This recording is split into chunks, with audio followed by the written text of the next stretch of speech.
Сәлеметсіңдер ме, құрметті балалар? Жаңа сабағымызды бастайық. Бүгінгі сабағымыздың тақырыбы музыка және уақыт.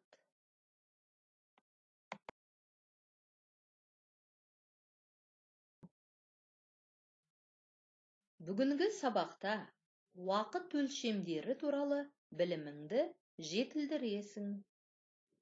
Музыкалық сауатыңды арттырасың. Жаңа ән үйренесің.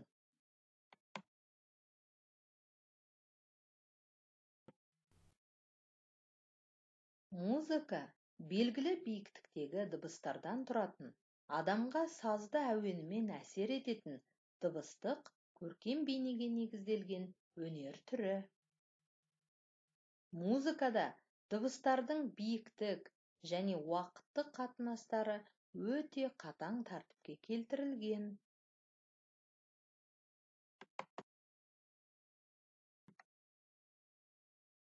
Мына берілген торкөздің ішінен ең қысқа және ең ұзақ уақыт өлшемдерін көрсет.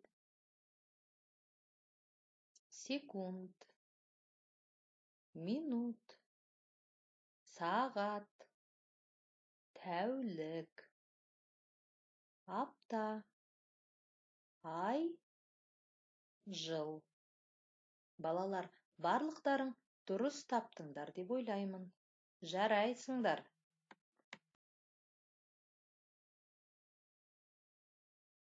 Музыка тыңдау. Балалар, қазір барлығымыз Георгий Свиридовтың «Время вперед» атты оркестрге арналған сюитасын тыңдаймыз. Балалар, музыкалық шығарманы тыңдау барысында оның екпініне және көңіл күйіне мән беріңдер.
Музыкалық талдау.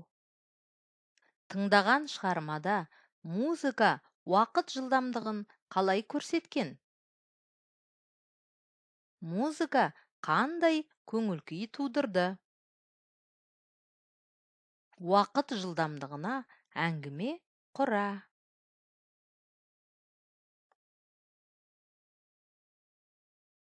Композитор Георгий Свиридовтың музыкасы мәңгі тоқтамайтын уақытқа арнайы жазылған шығарма.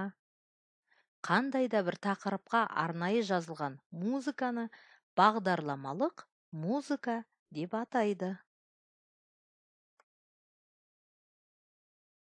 Дауыс жаттығуын жасайық. Балалар, жаттығу жасау барысында денемізді тіктеп ұстап, дауысты дыбыстарды шашыратпай, ернімізді дөңгелендіріп орындайық.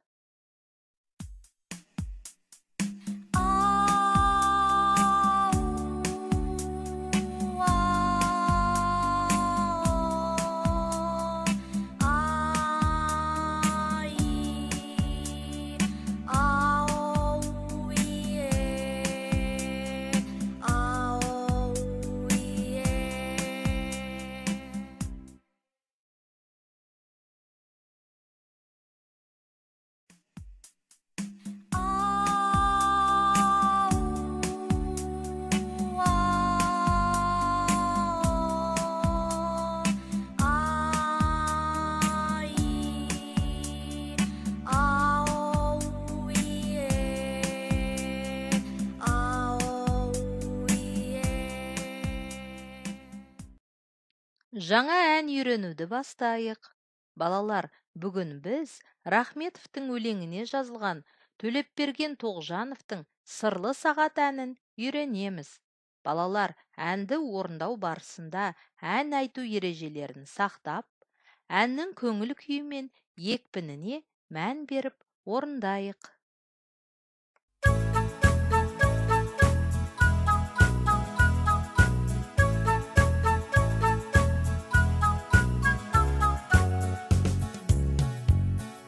Сағат тілі сыртылдап, уақыт сырлап барады.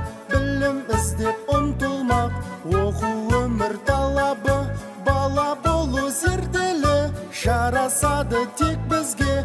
Өнерлі бол кел бері, босқа уақыт өткізбе. Сырт сыртылдап, сағат жылжып барады. Сырт сыртылдап, уақыт өтіп барады. Сырт сыртылдап, сағат жылжып барады. Сырт сыртылдап, уақыт өтіп барады.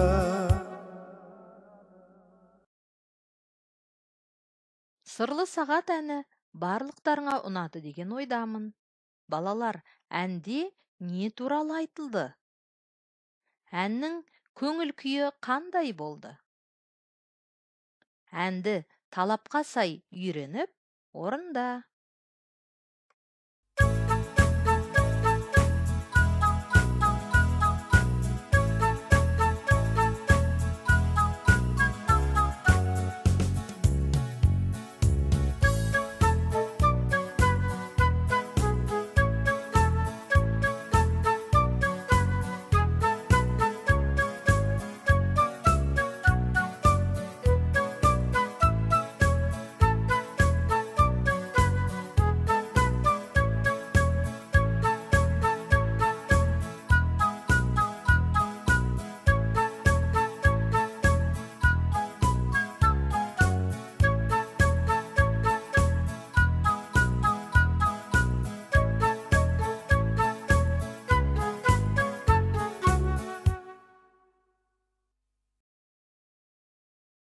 Зерттеу.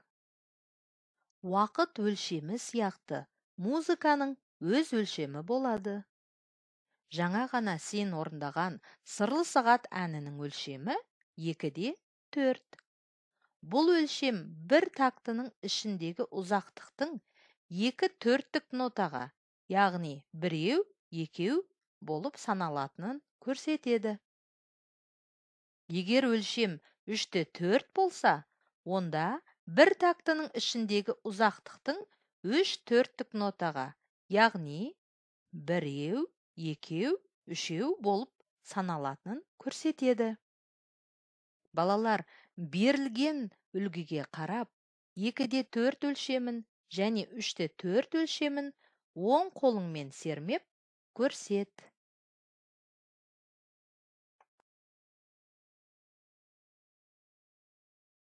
Сабақ аяқталды. Келесі сабақта кездескенше сау болыңдар, балалар.